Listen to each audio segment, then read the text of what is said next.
പശ്ചിമേഷ്യയിലെ US സൈനിക കേന്ദ്രങ്ങളിൽ ഇറാൻ നടത്തിയ ആക്രമണങ്ങളിൽ പുറത്തു വന്നതിനേക്കാൾ വലിയ നാശനഷ്ടങ്ങൾ സംഭവിച്ചിട്ടുള്ളതായി ഉപഗ്രഹ ചിത്രങ്ങളെ അടിസ്ഥാനമാക്കി വാഷിംഗ്ടൺ പോസ്റ്റ് റിപ്പോർട്ട് ചെയ്യുന്നുണ്ട്.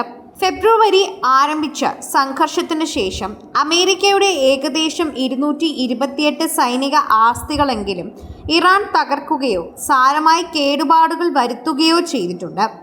ഇതിൽ വിമാനങ്ങൾ, ഹാങ്കറുകൾ, ഇന്ധന ഡിപ്പോകൾ, റഡാർ സംവിധാനങ്ങൾ എന്നിവ ഉൾപ്പെടുന്നു. ഫെബ്രുവരി 28-ന് ആരംഭിച്ച യുദ്ധത്തിൽ പശ്ചിമേഷ്യയിലെ 15 US സൈനിക താവളങ്ങളിലായി ഏകദേശം 217 കെട്ടിടങ്ങളും 11 സുപ്രധാന ഉപഗ്രഹങ്ങളും ആക്രമിക്കപ്പെട്ടതെന്ന് ഉപഗ്രഹ ചിത്രങ്ങളുടെ വിശകലനം സൂചിപ്പിക്കുന്നു.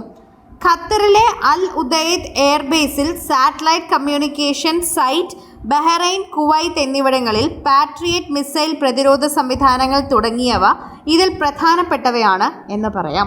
ഇറാന്റെ ആക്രമണങ്ങൾ അതീവ കൃത്യതയുള്ളതായിരുന്നുവെന്നും ലക്ഷ്യസ്ഥാനങ്ങളിൽ കൃത്യമായി പതിച്ചവയാണെന്നും വിദഗ്ധർ തന്നെ വിലയിരുത്തുകയും ചെയ്യുന്നു.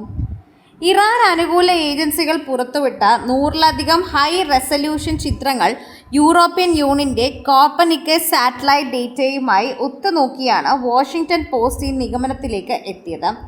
സാധാരണയായി സ്വകാര്യ സാറ്റലൈറ്റ് കമ്പനികളിൽ നിന്ന് ലഭിക്കേണ്ട ചിത്രങ്ങൾ US സർക്കാരിൻ്റെ സെൻസർഷിപ്പ് മൂലം ലഭ്യമല്ലാത്ത സാഹചര്യങ്ങളിലാണ് ഈ ബദൽ മാർഗം സ്വീകരിച്ചത്. US സൈന്യത്തിൻ്റെ പ്രതിരോധ സംവിധാനങ്ങളെ അപേക്ഷിച്ച് ഇറാന്റെ ഡ്രോൺ സാങ്കേതിക വിദ്യയും കൃത്യമായ സൈനിക വൃത്തങ്ങൾ തന്നെ അനുസരിക്കും.